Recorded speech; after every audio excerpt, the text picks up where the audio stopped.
distúrbios de diferenciação sexual. A gente vai discutir um pouquinho mais para frente aí, um pouquinho sobre a semântica aí dessas palavras. Sobre isso, né, distúrbios, diferenças, né, da diferenciação sexual, as desordens que estão lá, que em inglês é disorders mesmo, né, são condições congênitas que afetam a diferenciação urogenital, né, e que estão associadas a anormalidades sexuais, cromossomais, gonadais e fenotípicas. Entre outras palavras, a gente está diante de genitálias atípicas, né, como essas que a gente está vendo aqui. A gente está vendo situações diversas aqui, e é onde o cirurgião pediátrico é mais chamado, né, nas questões das genitálias atípicas, mas não são todas as DDS que têm genitálias atípicas, a gente vai falar já de algumas, mas a gente vê aqui uma formação clitoriforme, como um seio urogenital, a gente vê aqui que tem uma gônada que parece palpável aqui não está, mas não tem um falos aqui adequado, aqui a gente já vê uma bolsa testicular mais bem formada, mas com um pênis menor, né, e com uma simetria, né, parece que tem uma gônada aqui não tem, a gente vê que tem diversas genitálias aqui atípicas, né. E para a gente lembrar um pouquinho, vou voltar um pouquinho naquilo que a gente falou agora há pouquinho, né, sobre a diferenciação gonadal, que na quinta semana, então, as células germinativas migram ali do saco vitelino, né, até atingir ali a crista gonadal, né. E nesse momento, então, elas são indiferenciadas ainda, né, a gente tem uma gônada bipotente, e eu vou falar de novo aqui em relação a diferenciação testicular, que é muito mais complexo do que eu vou falar, na verdade, né? Mas a gente vai se ater aqui no GNSRY, do cromossomo do GNSRY, no braço curto do cromossomo Y, né? Que uma vez presente é o primeiro fator determinante sexual, onde aquela gônada, que então, até então bipotente, vai então se diferenciar em testículo. Uma vez testículo, então, mais uma vez, ela tem células de Sertoli e células de Leydig, onde na 7ª semana de vida intrauterina, a gonadotrofina coriônica placentária induz as células de Sertoli a produzir fator antimilleriano, né, com regressão dos núcleos de Miller, e as células de Leydig vão ser induzidas à produção de testosterona, que vão fazer a virilização da genitália externa, né, fusão das placas uretrais, fusão do lábio escrotal, dando então um fenótipo aqui, fenótipo que a gente conhece. Uma vez que aquela gônada, então, não tem esse SRY, aquela gônada vai se diferenciar para ovário, na ausência, então, de fator antimilleriano, há persistência dos condutos de Miller, né? E na ausência da testosterona, não há, então, tudo aquilo que a gente falou que acontece no sexo masculino, né, no 46XX, e vai levar, então, essa genitália do fenótipo feminino.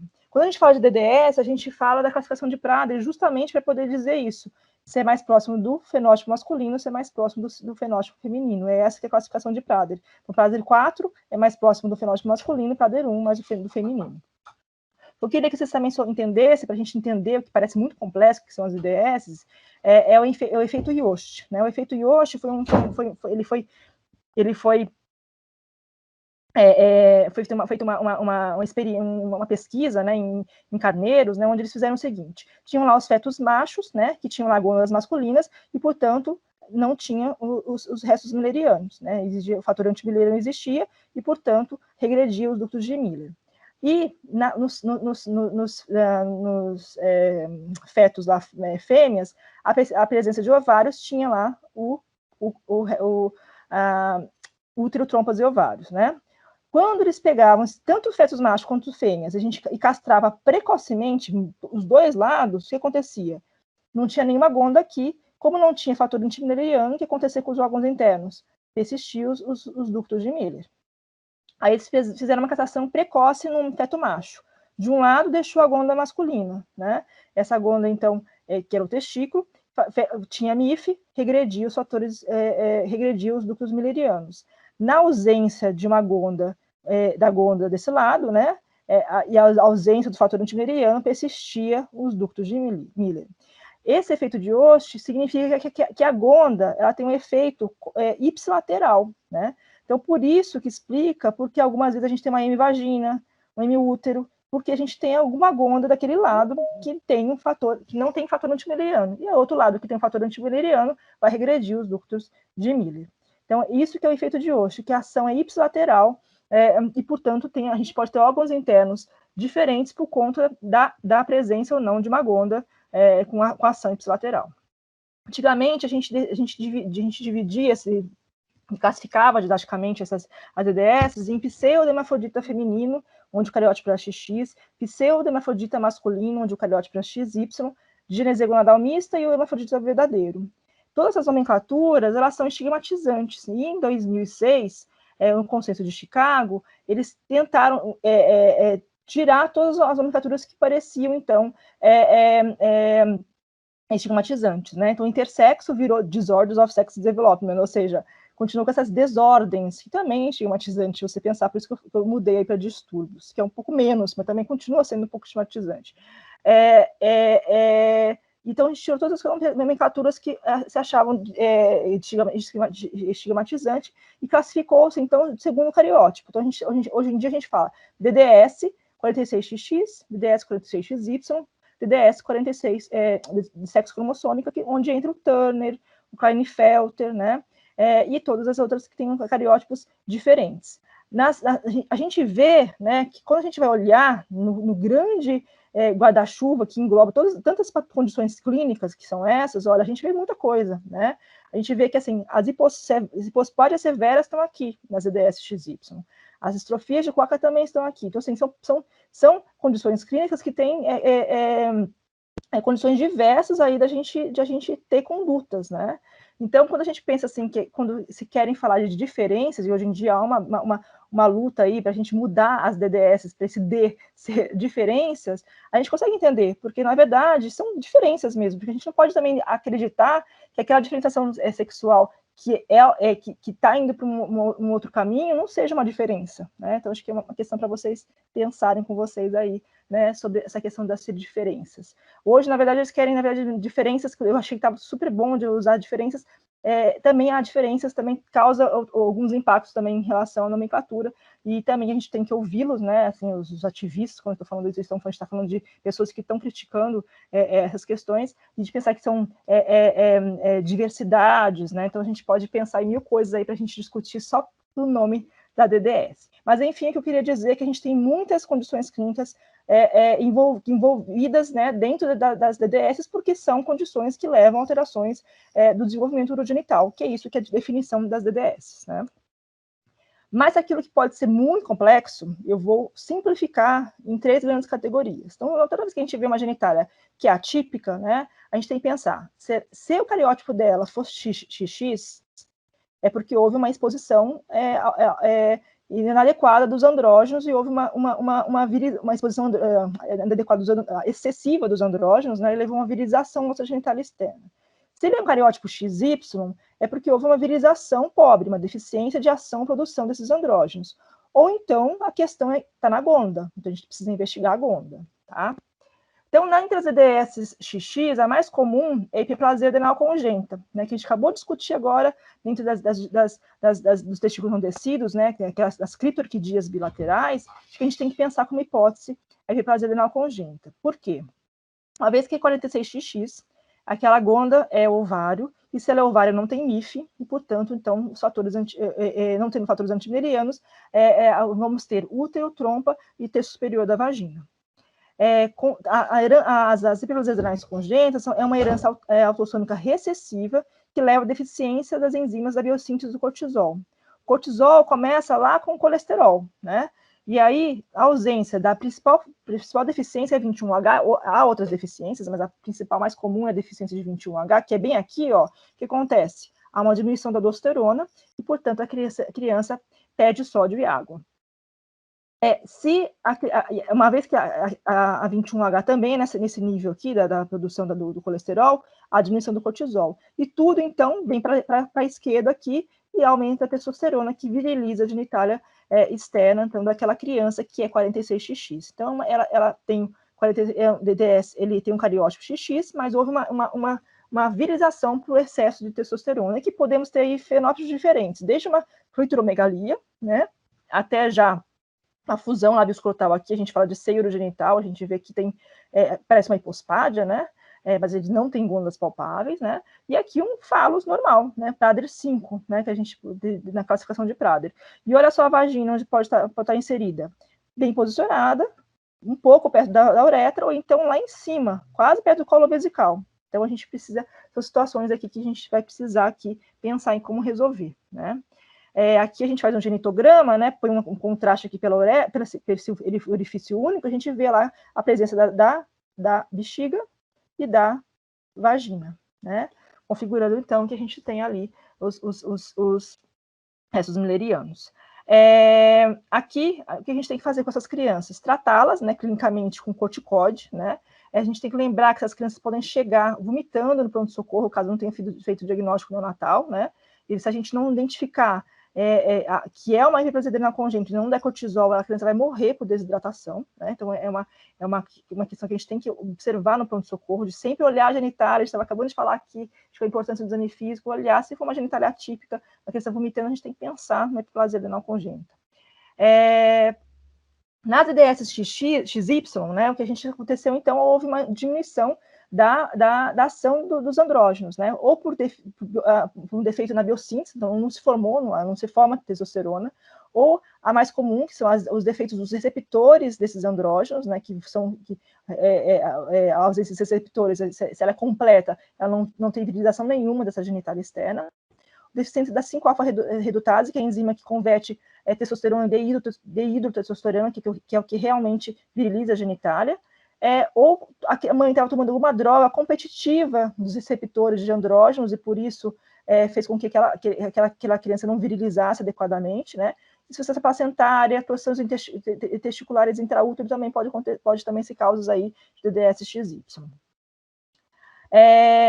As insensibilidades androgênicas completas, lembra que eu falei que algumas DDS não têm alterações genitárias atípicas? Olha só, é uma genitália tipicamente, né, um fenótipo feminino aqui, né, assim, a gente falaria que era um Prader 1, né, quer dizer, um fenótipo feminino, que a gente vê aqui a presença, inclusive, de introito vaginal, né, uma vagina geralmente é curta, mas ela tem introito vaginal. Se ela é XY, a glândula é testículo, e se ela é testículo, tem MIF. Se tem MIF, não tem útero, nem trompas nem ovários. Como é que é o diagnóstico dessas crianças? Ou na fase da infância, quando a gente vai operar uma hérnia, acha que é um ovário encarcerado, ou então, por surpresa, vai abrir o saco herniário e encontra um testículo, né? E é onde você faz o diagnóstico dessa criança, porque essa criança tem um fenótipo completamente feminino, que a gente ninguém vai ter nenhuma hipótese nenhuma em relação a diagnóstico nenhum nessa costa genitária. Então, na infância, uma hernia inguinal que você é explorado, você monta o testículo, ou essa criança na puberdade não menstrua. Não menstrua por quê? Porque não tem útero, né? Porque ela tem testículo, ela não tem útero, e, portanto, ela não menstrua, tá? E vai, então, procurar por uma menorreia primária um ginecologista, né? Ou então um cirurgião pediátrico, né? E aí, então, a gente tem que pensar nessa hipótese de DDS-XY e pensar, então, em investigar com cariótipo e considerar ser um cariótipo XY.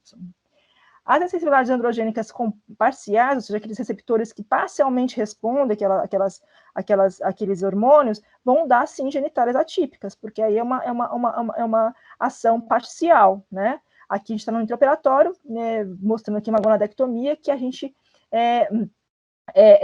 a gente vai discutir um pouquinho mais para frente sobre as questões aí controversas sobre as gonadectomias nas DDS. Mas, de qualquer maneira, para entender que a insensibilidade androgênica parcial, então, dão genitálias atípicas.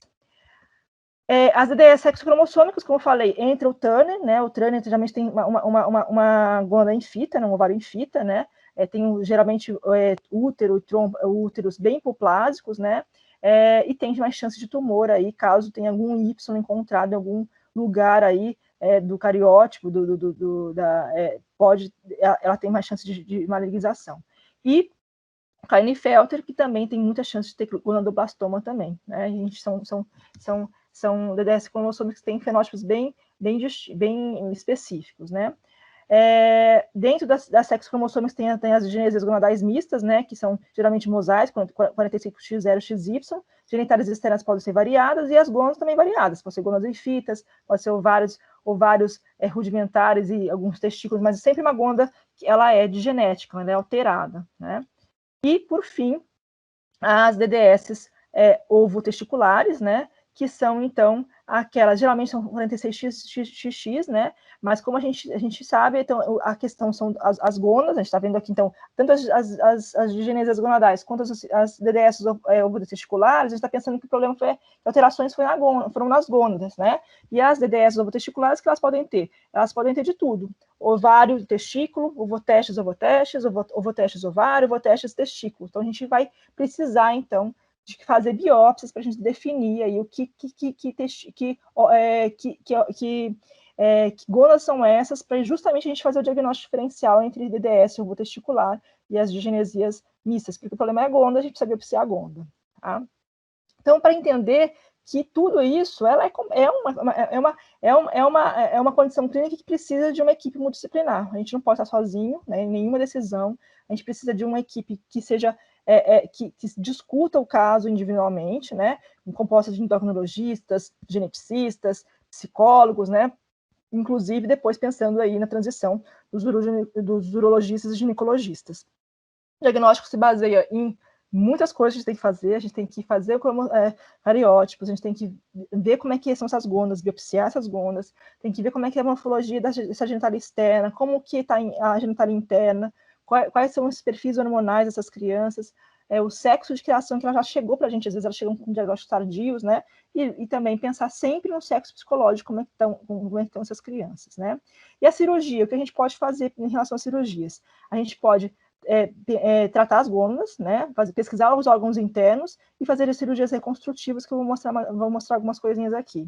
Para as gônadas, a gente pode fazer o quê? Biópsias, a gente pode fazer laparoscopias para a gente identificar que gônadas são essas, aqui é uma gônada infita, aqui uma gônada que são ovotestes, né, a gente tem que entrar, olhar essas gônadas e biopsiar ou ressecar, né. Então, às vezes, a gente vai fazer biópsias, né, deixa eu ver se vai passar aqui, a gente está em uma laparoscopia, a gente vai, então, ajudar, então, com o diagnóstico, né, do ponto de vista anatopatológico, ajudar no diagnóstico dessas crianças, né, acontecendo, então, são as biópsias que estão sendo feitas aqui, laparoscopia, ou então a gente vai optar em gônadas genéticas, como essa, um ovário em fita, que estava virilizando nessa criança, que era uma criança já grande, na puberdade já, e que estava sendo sexo de criação era feminino, e ela estava virilizando, e a gente estava pensando que podia ser um tumor ou não, então a gente tem que obrigar a retirar a gônada, então assim, a gente pode fazer então as gonadectomias, aqui também é uma outra gonadectomia, e para discutir sobre gônadas, né, das DDS, a gente sabe, toda vez que o cariótipo ele tem um Y, ele tem mais chance de ter tumores, né? Então a gente vê aqui que as digenesias gonadais, elas são as que têm mais chance aí de ter câncer, né, nessas gônadas, onde o gonadoblastom é o achado mais comum. As sensibilidades parciais, né, as sensibilidades androgênicas parciais, com gônadas que são intraabdominais, também tem mais chances. Mas a gente vê aqui, por exemplo, que as DDS ovotesticulares e as insensibilidades androgênicas completas têm menos chances. Então, assim, hoje em dia, a gente tirava muitas gônadas, a gente fazia muitas gonadectomias, e hoje em dia a gente está pensando mais em olhar e com mais critério, pensando das mesmas coisas que a gente falou em relação aos testículos não descidos. A gente tem que pensar nas questões reprodutivas, né, as capacidades reprodutivas, os direitos reprodutivos dessas crianças, né, que são difíceis, não são fáceis, né, as DDS geralmente são muito inférteis, mas a gente tem que pensar aí, pensando mais no futuro do que no dia de agora mesmo, em relação a isso, né. Outra coisa que a gente pode fazer é aquela gônada que é facilmente palpável, que é facilmente chega na bolsa testicular, fazer a ortopexia que a gente acabou de discutir, né? Colocar ela na bolsa testicular, onde ela vai ser facilmente, vai ser melhor vigiada, né? Então, com essa cirurgia, a gente pode deixar ela bem posicionada e a gente, então, vigiar adequadamente. Outra coisa que a gente pode fazer dentro da cirurgia é pesquisar os órgãos internos, definir o que tem lá. Ah, tem uma hemiútero, tem uma hemivagina, que a gente está vendo aqui um útero pequeno, mas hipoplásico, como a gente está vendo que tem um útero, né? E a gente, então, consegue, então, olhar com a laparoscopia e ajudar nesses diagnósticos dos órgãos internos. Aqui foi ressecado as ressecções de restos müllerianos, né, numa criança que estava sendo criada no sexo masculino, mas é super controverso hoje também de ressecções aí dos órgãos internos, né? Hoje em dia, a literatura fala para a gente se preservar e não só retirá-los em caso de ter alguma complicação. E, por fim, as cirurgias reconstrutivas, né? Sejam elas feminilizantes, que a gente vai falar agora, né? Que a gente está vendo aquelas hiperplasias anais congênitas que tinham falos, né? Um Prader 5, e que a gente pode, então, reconstruir do ponto de vista cosmético aqui, fazer uma cirurgia reconstrutiva feminilizante, né? A gente está aqui, a gente vê que a gente está desenvolvendo esse falos, né? Aqui a gente separando aqui o feixe vasculonervoso do corpo cavernoso, né? A gente pode preservar esses corpos cavernosos em alguns tipos cirúrgicos, a maioria a gente prefere retirar, então resseca esses corpos cavernosos, né? Para então fazer uma série de retalhos ali com o grande lábio, né, com o prepúcio, né, aquele prepúcio que tinha aqui antes, para fazer então pequenos lábios, os grandes lábios. Então, é uma cirurgia reconstrutiva, né, feminilizante, que é o que o cirurgião pediátrico pode realizar nessas crianças.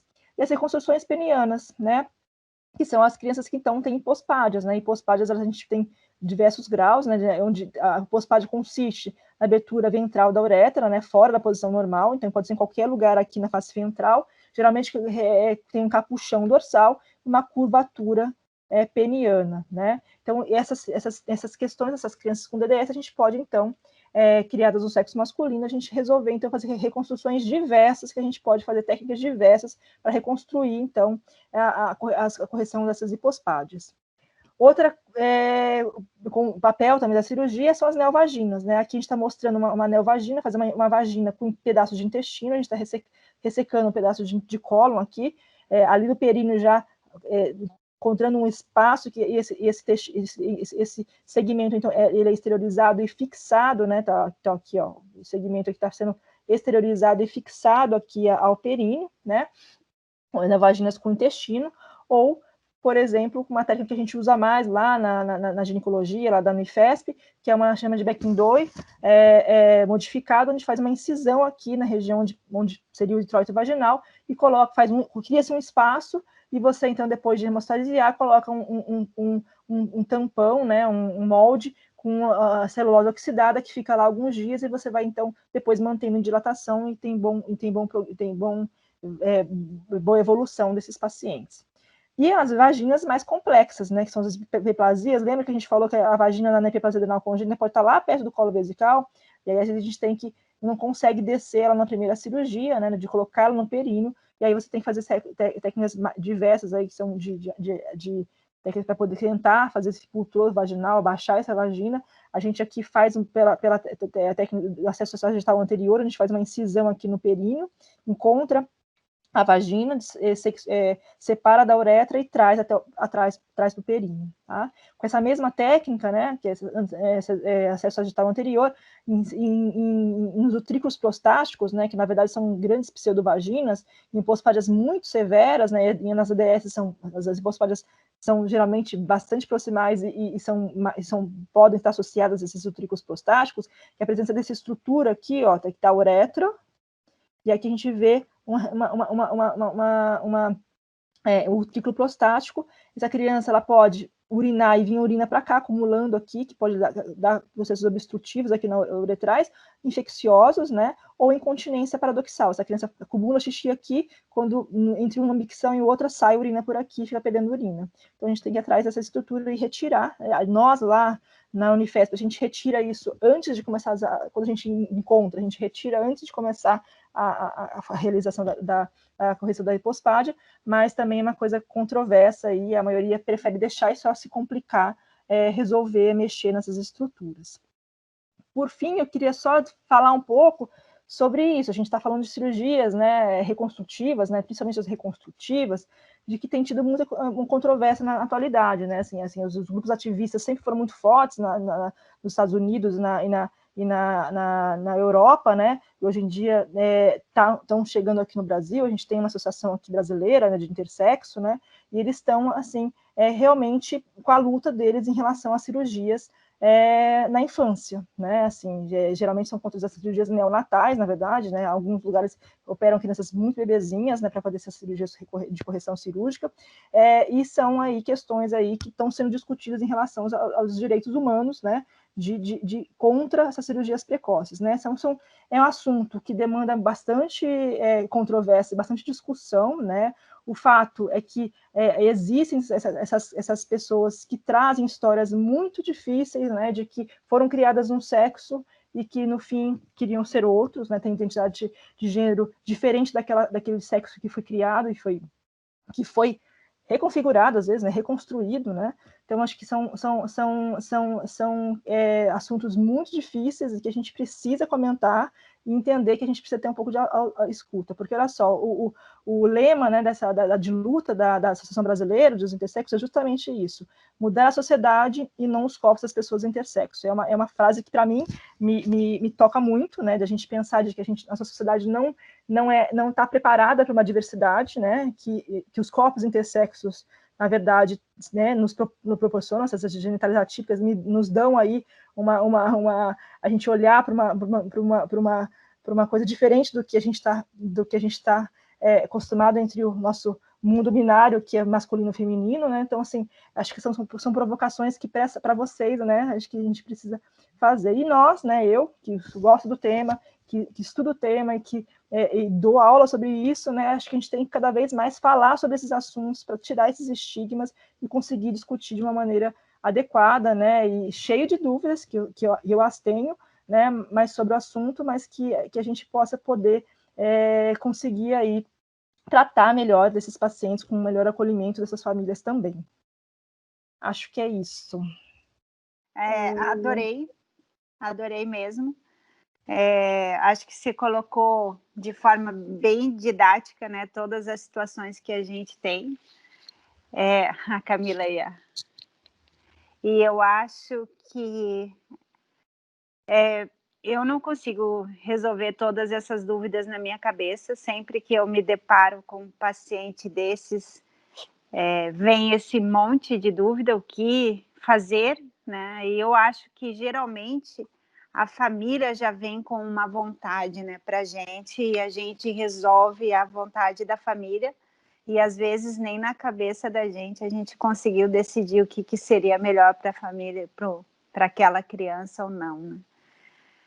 Então, é sempre um desafio e eu não sei o que vai ser, né, desses pacientes. E o que a gente vê é que mesmo com a cirurgia, às vezes o paciente nunca está satisfeito porque demanda uma cicatriz, demanda uma dor de uma cicatriz residual, não é o normal, então, a princípio, eles nunca ficam muito satisfeitos com aquilo que você fez. Então, para gente que faz isso também é difícil, né? Bem por aí. Eu acho que é bom a gente ter as dúvidas, né, Karine? Assim, eu tô assim, cada vez que a gente vai ficar mais velha, a gente fica com mais dúvida. Isso não é ruim, eu acho, né? Acho que é uma questão de a gente estar sempre pensando nesse paciente, tentando acolher, querer. Eu estou em muito contato com os grupos ativistas, então eu conheço muitas histórias, e isso tem me pegado muito, sabe? Assim, sabe? As discussões da nossa sociedade estão sempre falando, eles são a minoria, mas eles existem, né? Então, eu acho que a gente tem que ouvi-los, né? Assim, acho que tem que ter uma escuta aí dos dois lados, né? Porque também, assim, falar para mim assim, não fazer cirurgia nenhuma, não fazer hipospádia, não me convence, né? Mas esse slogan, não mudem nossos corpos, mudem a sociedade, me pega, sim, completamente, né?